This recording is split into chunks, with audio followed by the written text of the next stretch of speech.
Hello and welcome back to Raw Talks with Dr. Cami and Dr. Brandee. Today, Dr. Cami is going to lead the conversation and I'll let her introduce that topic. All right. Yeah, I thought this is a great opportunity based off of what's going on in our personal lives to talk about this idea of surrender and what that actually means when in the realm of spirituality or even like manifesting. Yeah. Um, so often what I hear people like or see is the surrendering piece of, well, the universe will take care of it, and I'm just going to sit here on my couch and do nothing. And there's no activity, there's no responsibility piece that when you're in the second level of spirituality, right? There's paradoxes. There's duality and then it moves into paradoxes. And so you have to actively surrender. And so those are opposites. So it gets a little confusing. So there is a piece of like you have to actively be working towards your goals. You have to be actively working towards that overarching aim that you're desiring, that burning desire that's pushing you or that keeps repeating in your mind. The surrender piece is learning to let go of the control of how it shows up or what it is, exactly what it looks like, right? And so I equate this to the masculine and the feminine energies of the universe, and like you can bring that down to like mother father figures, where a masculine energy is that planning and that implementing the strategy. It's like if you go to like your dad or like the bank, okay, can I borrow this much money? This is what I'm going to use it for. This is how I'm going to pay you back. Like this is the plan that I need to take. But if you went to like your divine mother, it would be more like, I feel like this. I feel overstressed. I can't even articulate how exhausted I am. I feel things aren't moving. And you never tell your mother what to do because she's doing so much that you don't even know. She's already doing it. And instead of saying, give me the strength to get through the week, you're opening up, give me something that I can't foresee to get me to where I want to go by the end of the week, right? Um, it's like, I'll give you another example. It's like when your child, like my boys are really into trucks. It's like, I need this truck. This is the one I want. I need it. I want this truck. And as the mom, like, well, I know Etsy and I know Amazon and I've been to toy stores and I know there are things out there that you can't imagine, but you're gonna want more than you like this truck. And so when you're in that surrender piece, it's bringing in that idea that there are things that you don't see, that you don't know, and allowing those to present themselves to you with an openness and trust that the opportunities will come and that you can see them, but then you will actively start taking steps towards them. So I think that there's this misconnection in what that means to surrender is not to give up and not to sit back and do nothing and just wish and hope and pray. Yeah. There's so many things coming to my mind. So I just read The Alchemist and he talks about the importance of omens and how one omen can lead you to this place, and that's where you get your answer to lead you back to another place. But we have to trust that. I think that's what you're talking about, the surrender. Trust the omens, trust the symbols, trust that you're being guided as long as you take the actual steps. Because if you have a calling, an anchoring, I like to call it a beckoning, and you just keep ignoring all the doors and the signs and the omens, then you stay suffering in that desire because you didn't take the actual steps to make it come into fruition, right? So, and then I'm writing a book called The Reality That Doesn't Exist, and one of the characters is talking about the feminine energy, the is that the feeling, but they bring meaning to things, right? Where the masculine energy creates these concepts and ideas, and the woman brings in, or the feminine, I shouldn't say woman, feminine energy brings in the essence, the spirit, the of it all. And so, um, how does one, so if you're talking about like surrendering, but yet surrendering does not mean, I think a lot of people misunderstand this. Surrender doesn't mean just let go. It means to trust, right? It means to take the actionable steps that are in front of you to make things happen. And someone said to me, they always ask me, how do you do it, Brandee? I'm like, how do I do what? How do you manifest everything that you're doing? And I say to them, I take actionable steps every day to the callings that are shown before me. I work and I work hard. And even in that, I still have to surrender. I feel like sometimes you're on a scavenger hunt. It's like, oh, let's go here. Oh, no, that didn't work. Why did that call me here? And it's like this, the universe is calling you to all these different points to get you to your final destination, to, you know, what the alchemist would say, your legend, right? Your calling. And then from there, you're building your legend, because every one of our legends are different. Today I did this amazing healing. I was doing energy work on someone, and there was this, and I'm going to put this in my book somewhere, about the heartbeat that we each have is so unique to everyone's heartbeat. Sure, there's like a certain cadence, you know, men are between this and this and this, and women are between this and this. And when you're actively working out, it's, you know, you want to reach 180, whatever. But I'm talking about like the heartbeat that connects you to Father Sky and Mother Earth, the physical and the spiritual, the positive and the negative, however you want to say it. There's a middle pillar that we all have, this heartbeat. And that heartbeat is what calls us to these different components of our own legends. So like even you and I talking, you have your legend, your passion, I have mine. While they both serve and love to serve the community, and we want to help people awaken and expand their consciousness, and we say a lot of things, how we're doing it, how we're showing up in it is really our own, right? Yeah. So surrendering, tell us a little bit about, you said you recently had an experience where you had to really anchor this in. Could you tell us a little bit about that? Yeah. Well, I've decided to close my business, which is a huge step. I've been working on this, building something for 5 years, and an opportunity came about to shift gears. And we're not, I'm going to say I think all humans are, most of us are habitual creatures. And I'm not good with change. I'm comfortable with where my life is. I like the balance that I have. And there's an unknown with this shift. It's moving to an area that's unknown. It's moving my kids outside of what they're normal, what they're used to, their schools, their grandparents, which they adore. I think grandpa it has a hierarchy over me, even for the most part. And so there's fear there. And when we're facing something like, this is what I want, this is how I need to get there, but it's not working, there's surrender of your control, and then there's also like surrender of your plan. It's like, okay, I'm going to trust that there are things that I cannot foresee, that there are opportunities that I don't know about, that there's a candy store, there's a toy store with not just one truck, but like a transformer truck that dumps out 12 different trucks. That's things that I don't know exist, are out there. And I'm learning to, and I'm going to trust that into that possibility. And yes, there's fear because it's unknown. You can't know the unknown, but that's where that piece falls into. I say life itself is a risk. And what I mean is, you know, when, depending on your belief systems, you know, I personally believe that, you know, I did choose to come here. And but knowing, you know, because we're more aware before we anchor into this body, that we know we're going to take a risk in the world we're in, not to remember, and to get lost and to get stuck.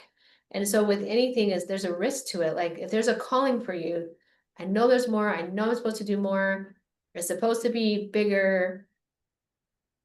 Like for example, with your business, like you put so much sweat equity into your business, and you have such a love for your clients, your community, that you know there's more.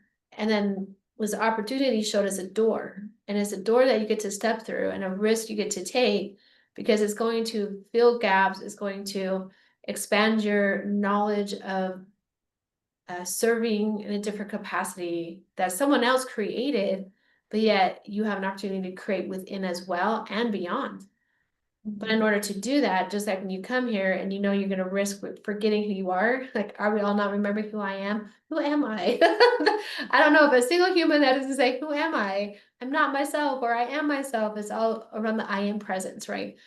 But you get to go and explore that and take this risk for your kids, for your family, for yourself, with the people you're going to serve, the lives you're going to change with all the unknown. But what do we really know? Yeah, just the familiar habitual routine. And I think it's hard. So if you're listening to this and you're like, that's terrifying, or like that's really hard, it's going to be hard to do because we have all gone through the ups and downs with our relationship with God or the universe, or, you know, like what's the saying? Uh, Mami Onami says, God didn't create you bad, you created God bad.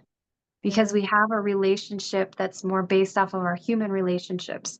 It can be very tribal. So when things are going bad, God hates me. When things are going good, oh, God loves me. And that's more of us putting that out there in that way. But when we look at, it's easy to do in hindsight. When you look back over your life and there's things that you wanted so much, and let's say you got it and it definitely didn't turn out, and you're like, this is terrible. This is awful. It's like a taste. Like, do you really know what you want? No, God knows what you want. But then you can look back and go, there are times when you wanted something so bad, you wanted that person, right? That's usually a relatable one. Like, I just wanted this person. Like, we were just so perfect for each other and they just would not. And then you realize after the fact, like, ooh, no, that's probably a good one that I escaped that scenario. And so that's where that trust comes in, is like, you don't know what you want. You have an idea, but we have to surrender that. Like, I always say go for a feeling more than like, and visualizing and having a clear vision and being specific are all great ways to get you moving on that first level. But when you look at the law of three, everything moves in this triangle. It's like you have an inspiration, you have input, you're like, I'm going to do this. I want to do this thing. And the next step is limitations and running into frustrations. And the last step is surrender. Like, even if you're working on a project that doesn't have like a soulful purpose, like your IT and you're putting code in and you hit a wall and you're like, I don't know how to get through this. You get up and you surrender the project and you go do something completely different, like go play basketball or go garden. All of a sudden you follow through, right? You go through that last stage and ding, the next step pops in. Oh, that's how you do it. And you go back. And so there's an understanding piece of like my relationship with this tension and wanting to hold on to my control versus the trust in something that's bigger than me and in something that knows more than I do. And then there can What be if some that's even just yourself as the God, your expanded consciousness that's connected with the all, the one.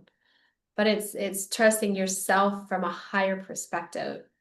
I always say that my higher self is working with, Elohim or the energy of Mother Earth or nature, because I believe in all and nothing concepts, because not just one thing fits all.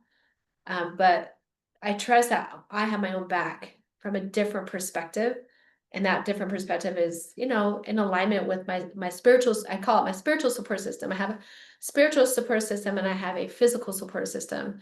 And they're not there to carry me, to be a crutch for me, but to be my support system. I don't know what to do right now. I'm going to put this down and just let the doors open.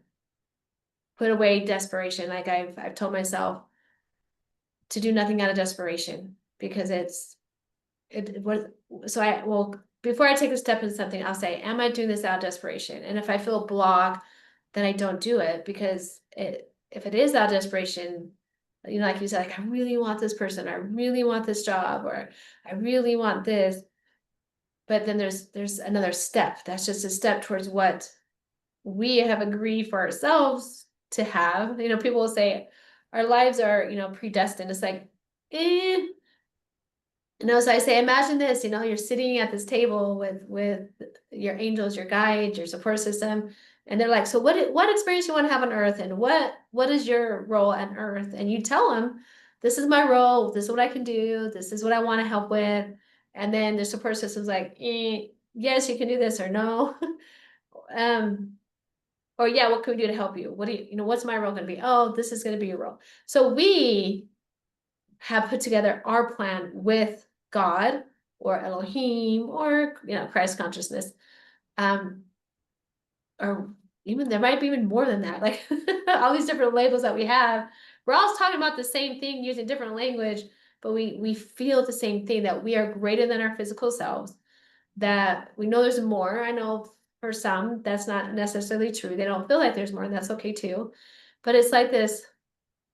I had to trust my team, my higher self, and myself with these omens, with these steps. So if I really want this job, there's a reason for that. So don't give up, right? So for my example would be I put in for a job. So I have a center. I love my center. It's beautiful, but I have a calling. I have a calling for to finish something.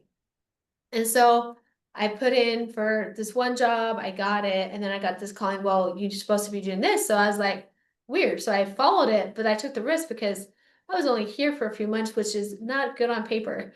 And then I went over here and then it led me to somewhere else. And I was like, okay, this is weird. But I kept following it. And then there's this job I really wanted. It felt so in alignment with, my degrees, everything I've done, my education.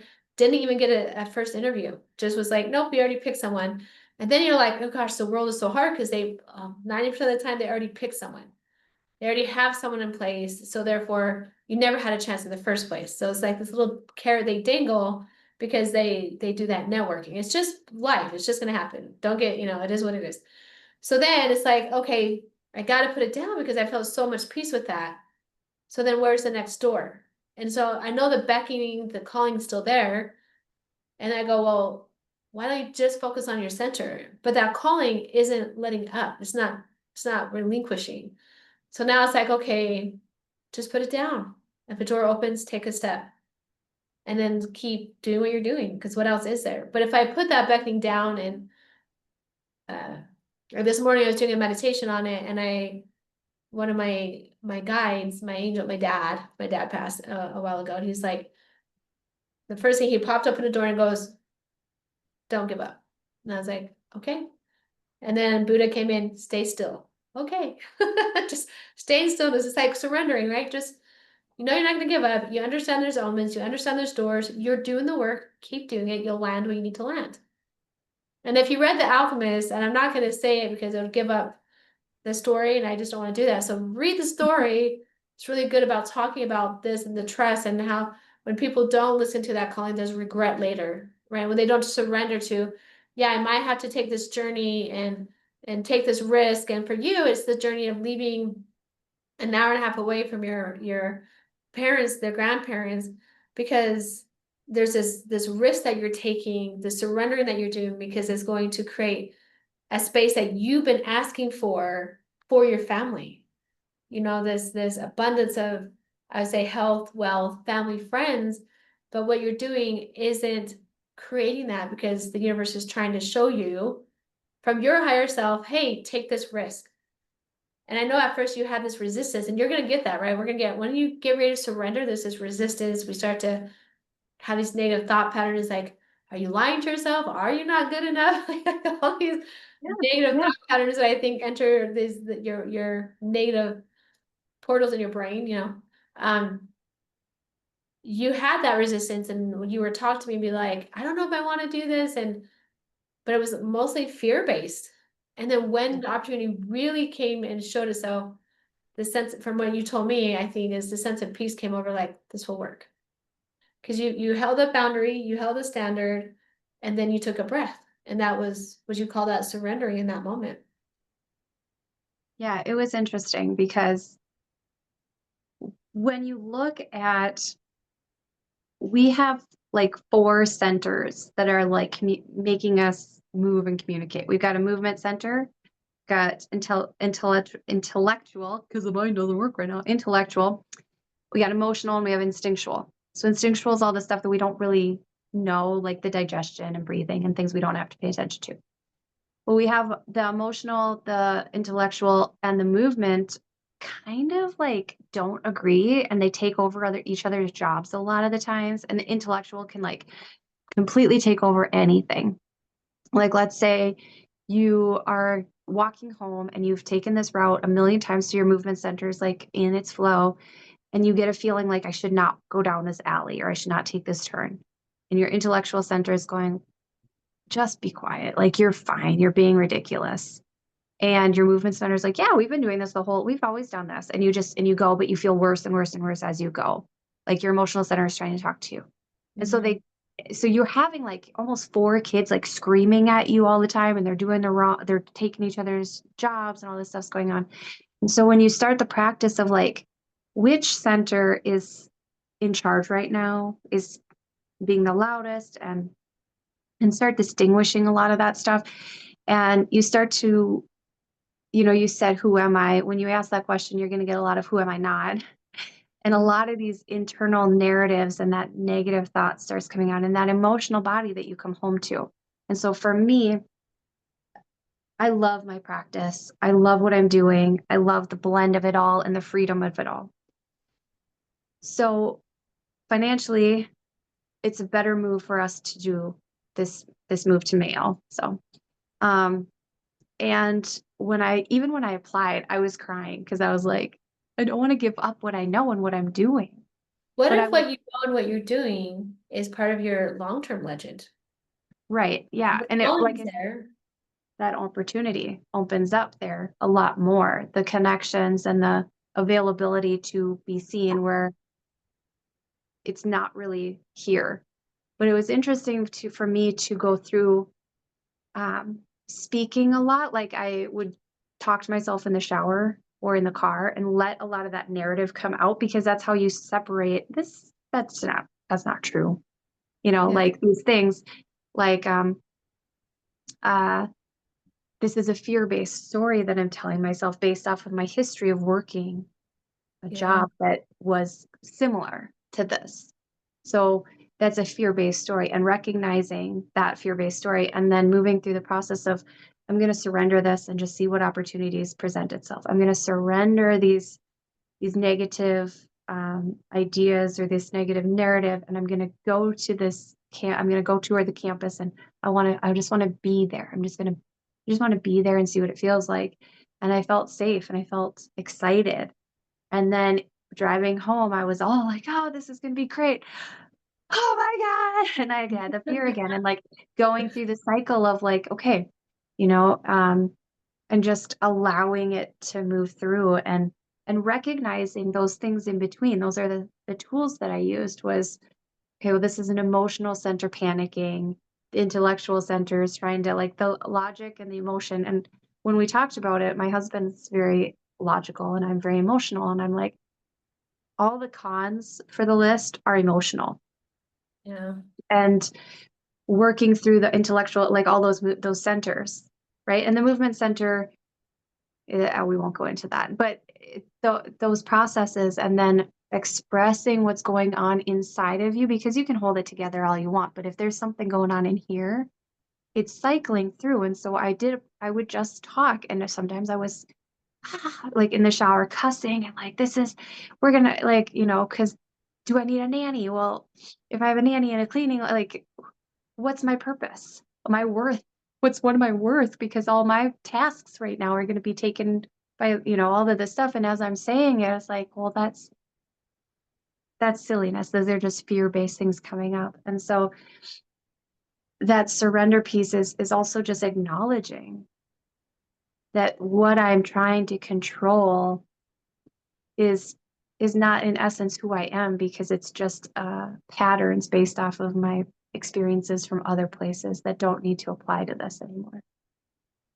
Well, I think it's beautiful. I think what I hear you saying is, how important it is to surrender. Surrender does not mean not taking actionable steps. It means surrender to the signs, the symbols.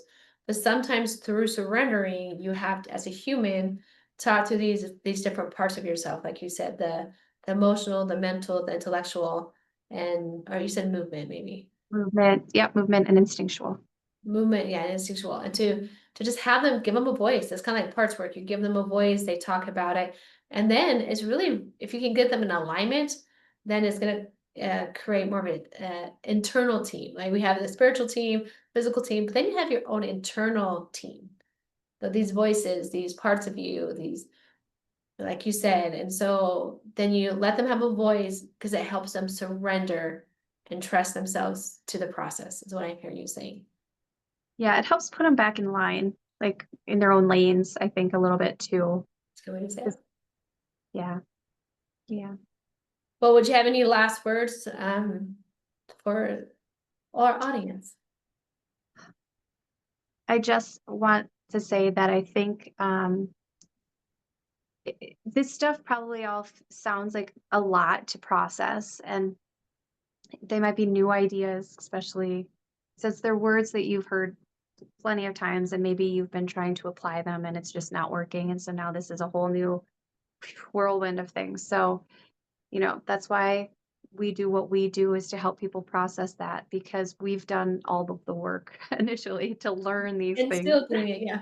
Yeah. Yeah, and it's what we walk, what we talk. And so when you are looking for coaches or role models or people in your life to, like, I want that, you want to find people that you want that from. Like, you don't, somebody might have an opinion about something, but if they live in their car, it's like, do I want to have your lifestyle?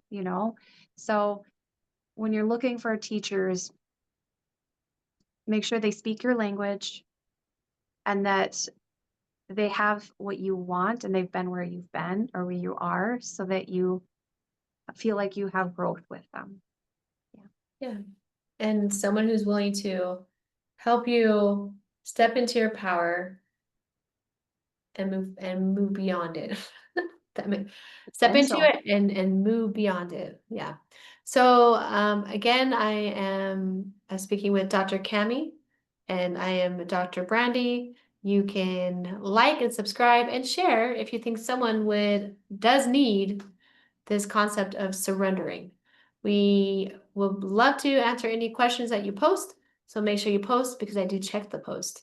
Any questions that you might have, we appreciate you guys and have an amazing day.